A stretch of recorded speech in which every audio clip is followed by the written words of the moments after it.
Hello, I'm Jeremy. That's Josh. We're the dads of football. The combine is over. Here we are getting ready to talk about what we saw based on what we predicted. Today, we are looking at the positives. We're looking at the good guys, the guys that we thought were the best of the best. Josh, you have some names. Who did you think who stood out to you? Who were the dudes? So, all right. So I've been thinking about this since last night, and I do before I give you five though. I've got to eat my hat a little bit. I got to eat a little crow. I think you and I were texting about this a little bit last night.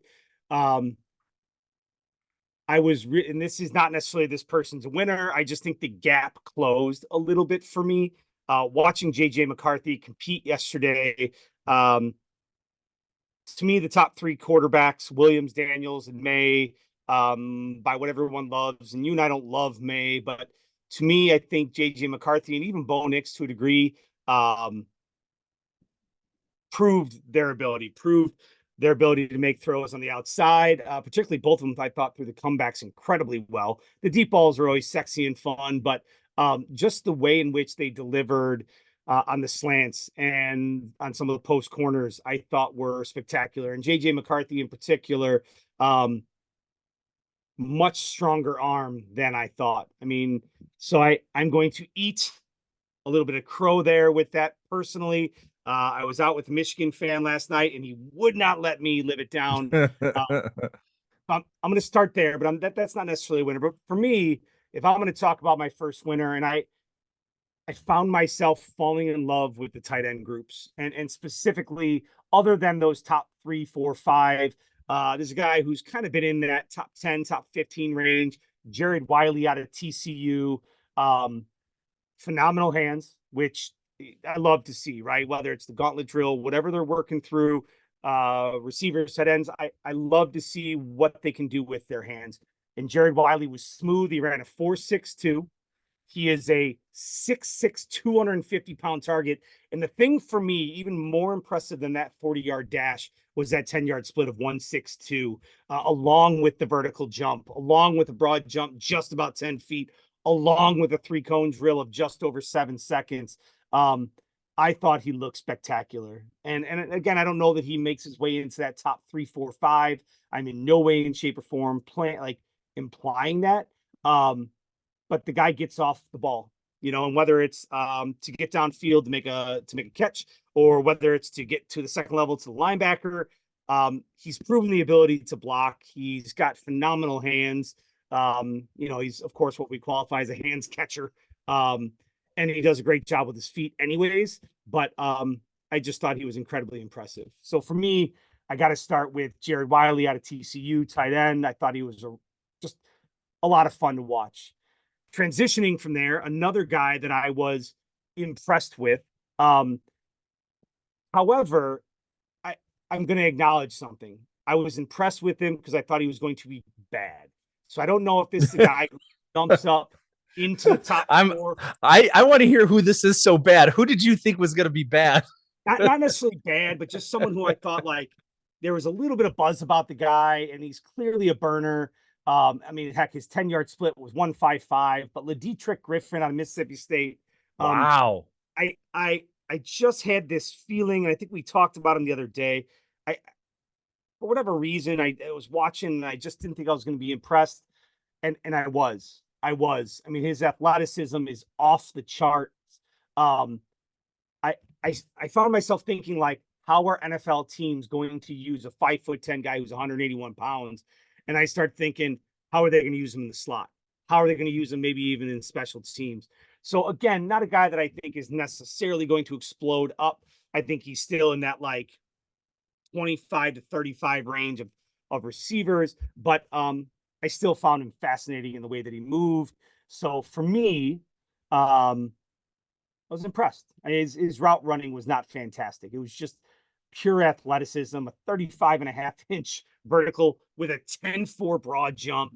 That three-cone drill, which I love, of 7 seconds, just blew me away. So I liked the guy. I'm so surprised that you're gravitated towards the tight ends of all the groups. Those are the guys that caught your eye.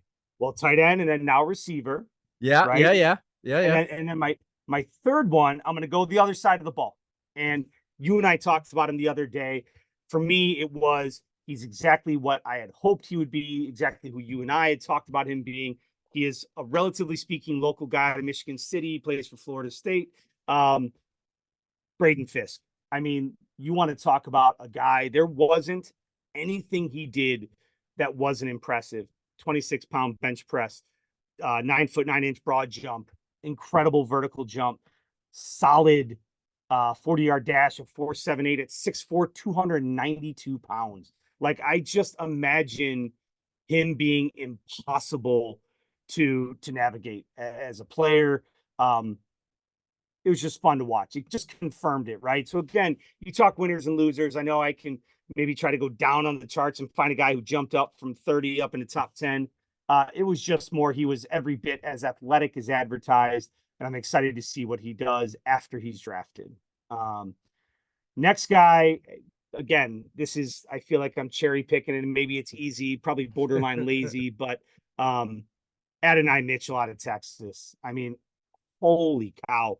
I know everyone gets excited about the 4.21, but we're talking about a guy who ran a 4.34, who jumped 11 feet 4 inches. I mean, I've got to imagine at 6'2", 205 pounds, he has some teams salivating, thinking they might get a steal out of him. So loved watching him compete. And for me, and you and I have talked about this a lot, right? The underwear Olympics, as many people will call them, are fun. They're exciting. I think the 40-yard dash is starting to lose its appeal, if I'm being honest. However, just watching him compete, and I think last week we talked about him being like a George Pickens-esque receiver. Mm-hmm. I think he has the potential to be even better than that. So, and then finally, this is the guy who I think you and I talked about the other day. I just need to reconfirm it. I need to say it aloud, but Isaiah Davis out of South Dakota State. Wow. Love his hips. Love how he moves. 4.57. I know it doesn't necessarily pop off the page like some of those receivers as a running back, but just his explosiveness and his ability to move well with the ball, without the ball. Great feet. And he delivers the boom, And so I start thinking, like, who is this guy like? And initially I thought Matt Forte, and then I was like, maybe more Jordan Howard, and just kind of making the Bears connections. But I loved it. I loved watching him play. I loved watching him compete. So for me, Isaiah Davis, South Dakota State, those are my 5 guys who, for me, maybe were winners, in terms of who I enjoyed watching, because I found myself watching far more of the combine this year than I probably should have. Mm-hmm. Found myself lost in the coverage quite a bit. But yeah. I'm surprised by the depth of the guys that you went to. I mean, when you're bringing up a running back from South Dakota State, like, dude, you went deep on this one, man. Yeah, I especially on Saturday, I got caught up. Wow. I got home from work and from softball practice, and I just found myself mesmerized by some of these guys, going back and watching how they're moving again. Mm-hmm. I probably watched, and this is, I'm almost embarrassed to admit how much I enjoy watching the wave drill, Mm-hmm. and of course, I've told you my thoughts on the 3-cone drill. I don't think they covered enough, but I loved watching it. Some of the big guys and their feet.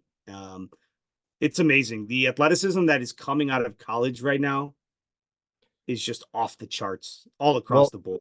That word athleticism, when I get to my top 5, I think they're probably, when people are looking at it, and I got to say, all right, you brought up a good point with the 40, that the 40 is overrated. And I think we've seen that throughout history, that the guys with the top 40 don't usually pan out. I mean, if you look at like the top 10 guys, 2 of them actually went on to become something. Other than that, the 40 doesn't really translate all that much other than that. With that being said, the guys I'm going to mention all ran really good 40-yard drafts. So I think it was more, these were A-level dudes, but they showed me something. So my guys, and I'm not going to give like a synopsis of every single one. I'm going to highlight a couple of them. My top 5, I'm going to give them in order. Xavier Worthy, receiver, Texas. I think a lot of people get so romanticized with Adonai Mitchell that they kind of forget that he's there. Yep. And it's like, dude, this was a great receiver too. And I think people forget about him. Uh, I hate to say this, Chop Robinson, even though I had him as my I most was hoping. overrated. I had him as my most overrated. Yeah. However, I think we always knew he was going to be an athlete, but he proved to be an even better athlete than I thought he was going to be. Yeah. You know, I Yeah. think the numbers were ridiculous on him beyond the 40. I think every single aspect, he was like top 3 or 4. Yes. So I have to give it to him. Again, I still have the same concern. I still think he gets hurt, and I still think that he hasn't put up enough production to make me feel good taking him. But as a freak athlete, he's there, and someone's gonna take a chance on him and say, "Listen, with all this talent, I'm gonna take him in the first round." You Yep. know, I think that's happening. Um, my other guys was really your guy, Quinion Mitchell, Toledo, cornerback. Every aspect, and it wasn't so much that his numbers were good, it's that his numbers were excellent. And the fact that he is such a tight package. I think the dude's only 6 foot 195. Yep. And he had a ridiculous number in the bench press. I'm looking up his number. I remember his bench press stood out to me. He repped it 20 times. Yeah.